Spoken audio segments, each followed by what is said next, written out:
2, 1. Bueno, miremos ahora, continuemos con la segunda parte del modelo neoclásico. En la primera, recordemos que construimos una frontera de posibilidades de producción más o menos de esta forma, ¿sí? Con el punto 1 de pleno empleo. Pero ¿qué hay detrás de esa frontera, ¿sí?, de ese tipo? Hay un supuesto fundamental, que es que los rendimientos son constantes a escala. Es decir, el costo de oportunidad es constante como en el modelo ricardiano. Recuerden que en el modelo ricardiano decíamos que las horas de trabajo para producir una unidad de queso con respecto a vino, ¿sí?, es una constante, porque estas horas están dadas y estas están dadas. En el modelo neoclásico es igual, ahora es tela y aquí es alimentos, pero es una constante, esto está dado. Lo mismo ATC sobre ATF, esto está dado, es una constante. ¿Qué significa eso? No solo que no hay cambio tecnológico, sino que además esta expresión, costo de oportunidad, es independiente de los precios. Bueno, pero ¿qué pasa si ahora aceptamos algo más realista? Que hay sustitución de factores y sustitución de bienes. Es decir, que un cambio en los precios relativos de los factores, por ejemplo, salario con respecto a renta, o un cambio en el precio relativo de los bienes, tela con respecto a alimentos,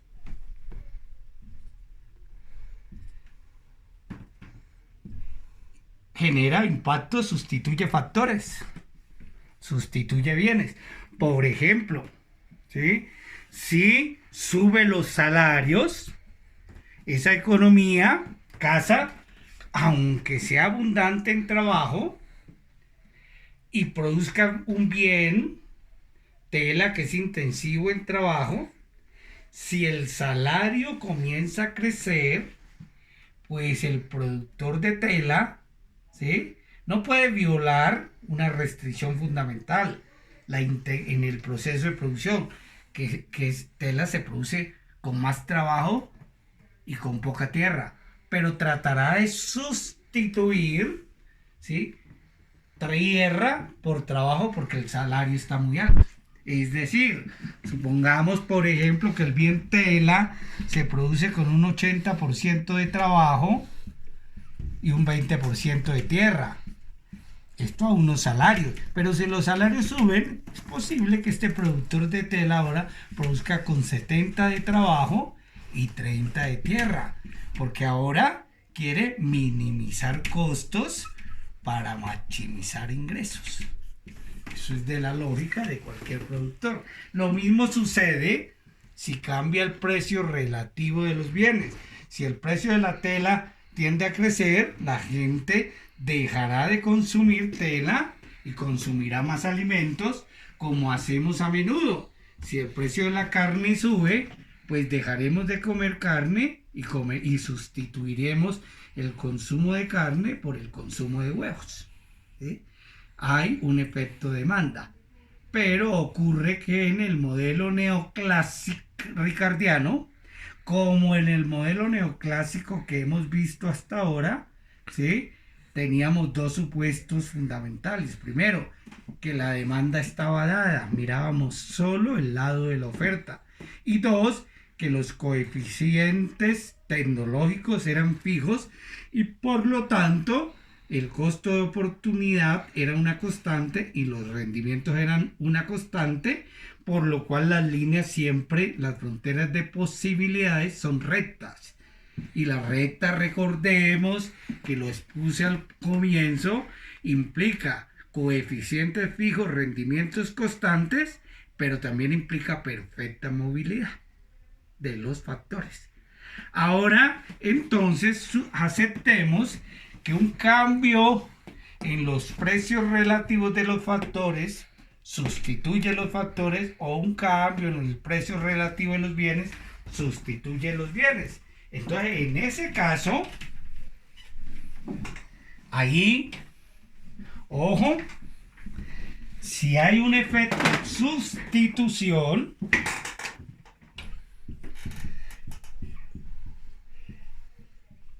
estamos ante coeficientes técnicos flexibles y por lo tanto ante algo que caracteriza la microeconomía clásica: rendimientos decrecientes, que implica, para que hayan rendimientos marginales decrecientes, implica que los costos marginales son crecientes, y con costos marginales tenemos rendimientos. En ese caso, la frontera de posibilidades de producción, tenemos tela, tenemos alimentos, ahora tiene esta forma, que es la forma típica, ¿sí?, a la cual estamos acostumbrados en los cursos de microeconomía. Una, ¿sí?, función convexa hacia el origen. Aquí tenemos rendimientos decrecientes. Detrás está una función de producción decreciente. Entonces, el gran problema, el tema interesante aquí es: si los rendimientos son decrecientes, si los rendimientos son constantes, entonces maximizamos ingreso en el pleno empleo, que en nuestra gráfica anterior era el punto 1. Ahora el gran problema aquí es: esta es la frontera de posibilidades. La economía puede producir a lo largo de la curva, pero la oferta relativa, la cantidad de tela con respecto a alimentos, debe ser un punto específico. ¿Y de qué depende eso? Pues de cómo la economía maximiza ingreso en estas circunstancias. Para determinar esta oferta relativa donde se maximiza ingreso, entonces la teoría microeconómica tiene una solución, ¿sí?, que se llama, introduce algo, las curvas de isovalor, que también se llaman a veces isocosto. ¿Qué significa eso? Que existen una serie de curvas de los productores, de tal forma que la combinación de bienes, de producción de bienes, cuánto produzco de tela y cuánto de alimentos, dados unos precios relativos, es tal que le es indiferente la combinación en sí misma, porque le produce el mismo nivel de ingreso. Es decir, tomemos aquí QC por PC más QF por PF. Esto me da un valor que es lo mismo que un ingreso. Dados estos precios, si yo produzco, por ejemplo, esta cantidad, aquí tenemos la curva de isovalor, el mismo ingreso a lo largo de la curva. Entonces puedo producir esta cantidad de tela con esta cantidad de alimentos, o puedo producir esta cantidad de tela con esta cantidad de alimentos. Para el productor es indiferente porque esto le produce Y y esto también Y. El mismo nivel de ingreso.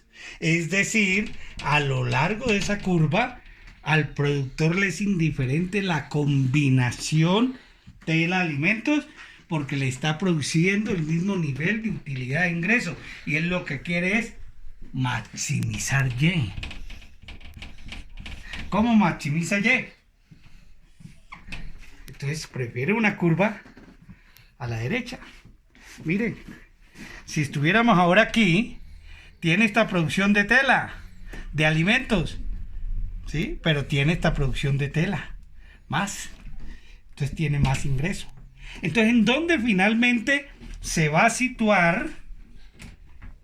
¿Dónde va microeconómicamente a maximizar ingreso este productor?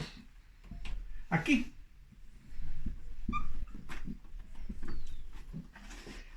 Aquí. Esta es la curva de la isocuanta o la curva o la línea isovalor más alta a la derecha, la más alta, pero que no viola la restricción tecnológica. Él quisiera estar aquí, claro, pero no tiene ni la tierra ni el trabajo, y dada la tecnología no puede estar ahí, aunque quisiera. ¿Puede estar aquí? Sí, pero todavía hay posibilidades de maximizar. Entonces, ¿dónde maximiza? Entonces hay una proposición donde la curva de isovalor sea tangente a la frontera de posibilidades de producción. Esa es la clave.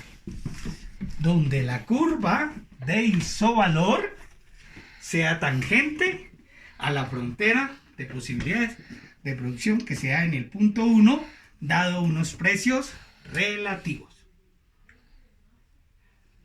Ahora, supongamos que los precios relativos suben. Por ejemplo, con comercio exterior, si exportamos, nuestra ventaja comparativa que es en tela con respecto a alimentos, pues nos suben los precios. Vamos a vender a precios relativos mayores. Y si vendemos a precios relativos, vendemos a muy alto precio, más dólares el que es la tela o el queso, pues internamente ese precio sube y por eso es que mejora el recurso abundante, o sea, los salarios. ¿Qué pasa si sube? Entonces miren algo aquí. Si ustedes ven, ¿a qué es igual QF? QF es igual a B sobre PF menos PC sobre PF por QC. ¿Qué es PCPF? La pendiente de la curva isovalor. Entonces, si esto sube, ¿qué sucedió ahí? Matemáticamente subió la pendiente. Y si sube la pendiente, ¿cómo dibujamos esto? Pues más pendiente. Esa es una forma. Entonces, dibujémosla acá. En el punto 2. ¿Qué sucedió en el punto 2? Más tela y menos alimentos. Suben la producción, ¿sí? Tengo más producción de tela con respecto a alimentos. Me especializo en tela.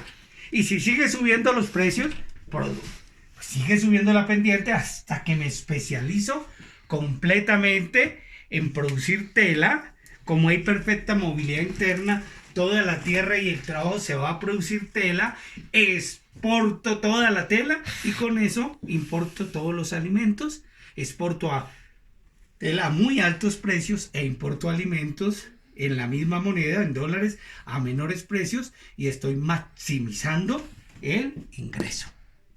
Entonces, ¿de qué depende con rendimientos decrecientes la maximización? La oferta relativa depende de una lógica, maximizar ingreso. ¿Y de qué depende la maximización del ingreso? Va a depender de una proposición básica, donde la curva isovalor sea tangente a la frontera de posibilidades de producción. ¿Qué puede cambiar esa tangente? El 1, que se modifiquen los precios relativos. ¿Cómo se modifican esos precios relativos? Con el comercio exterior. Vendiendo mis ventajas comparativas a precios más altos, con lo cual me especializo, ¿sí? en la ventaja comparativa, maximizo ingreso y mejoro el bienestar del recurso abundante, que es, en el caso de la casa, los trabajadores, y en el caso del extranjero, que es abundante relativamente en tierra, supongamos los farmers o los campesinos. Ahora tengo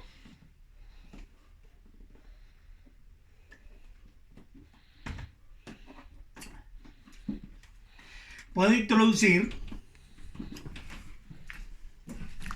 QC, QF, la frontera, y supongamos que estamos, perdón, la dibujo mejor, estamos en el punto 1. Está la curva de isovalor, que es donde maximizo ingreso.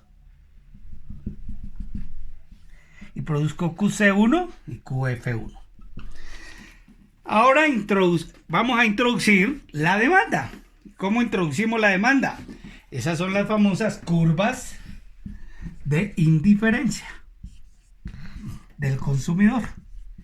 ¿Qué dice la curva de indiferencia?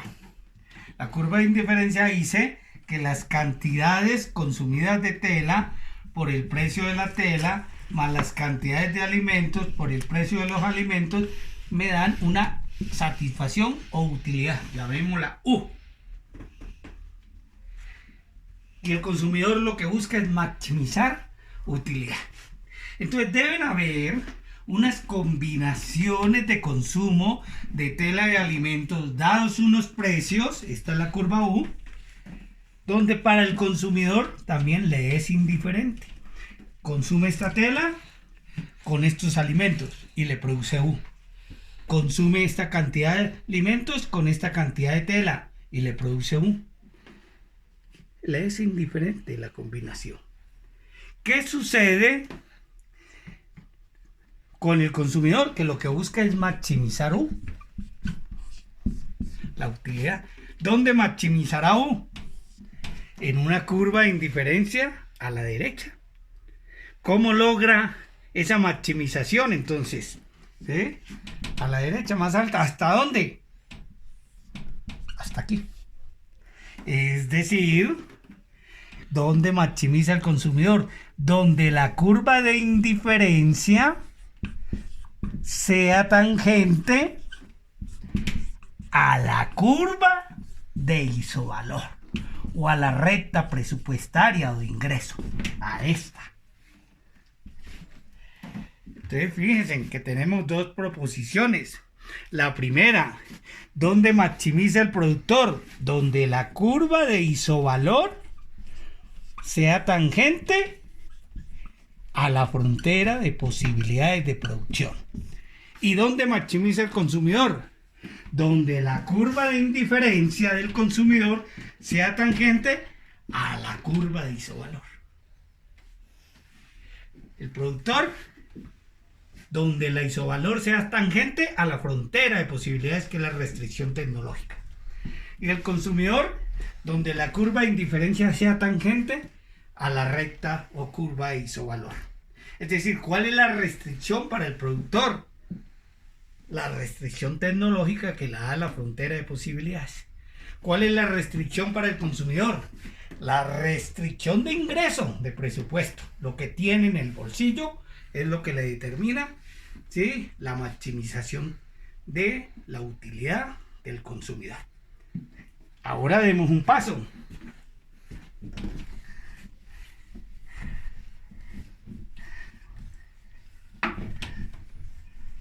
¿Qué pasa con el comercio exterior? Que si yo me especializo en tela, con respecto a alimentos, los precios de la tela con respecto a alimentos van a subir. Entonces fíjense ahora, aquí que tenemos en uno, que la oferta es igual a la demanda. Esta es la oferta, la isovalor, produce esto y consume esto. Es decir, si quitamos todo esto, ustedes pueden apreciar algo ahí. ¿Cuánto se produce? Esto. ¿Y cuánto se consume? Esto. La oferta es igual a la demanda. ¿Qué pasa si suben los precios? Entonces tenemos QC, QF. Tenemos la frontera. Si suben los precios, ¿qué le pasa al productor? Que se desplaza, recordemos en la gráfica anterior, hacia, pero lo hago mejor, hacia 2. Produce más tela y menos alimentos. Es decir, aumenta la producción de tela con respecto a alimentos y por eso se va especializando en tela. ¿Y qué le pasa al consumidor si aumentó? Pues que ahora va a demandar menos tela y más alimentos, se traslada hacia aquí. Entonces, ¿qué tenemos? Que esta es la producción de tela y esta es la demanda. Que esta es la producción de alimentos y esta es la demanda. ¿Sí? Esta es la demanda. Entonces, ¿qué sucede? Si esta es la producción de tela y esta es la demanda, estos son los excedentes que se van a exportar. Y si esta es la producción de alimento y esta es la demanda, estos son los faltantes que se van a importar. Y al final, de todas formas, se va a dar esto en la balanza de pagos. El valor de las exportaciones va a ser igual al valor de mis importaciones, pero exporto estos excedentes para importar estos faltantes.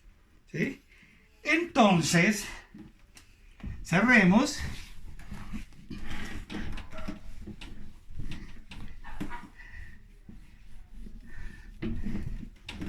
Con la misma gráfica. Y ahora pongamos aquí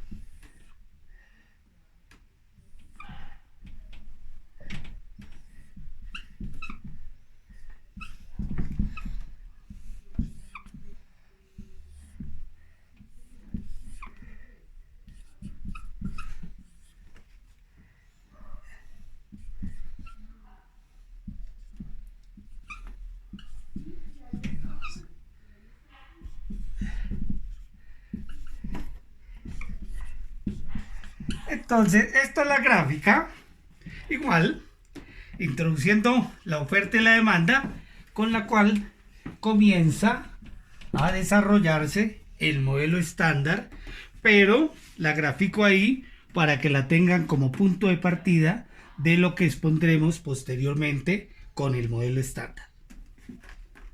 ¿Cuánto tiempo?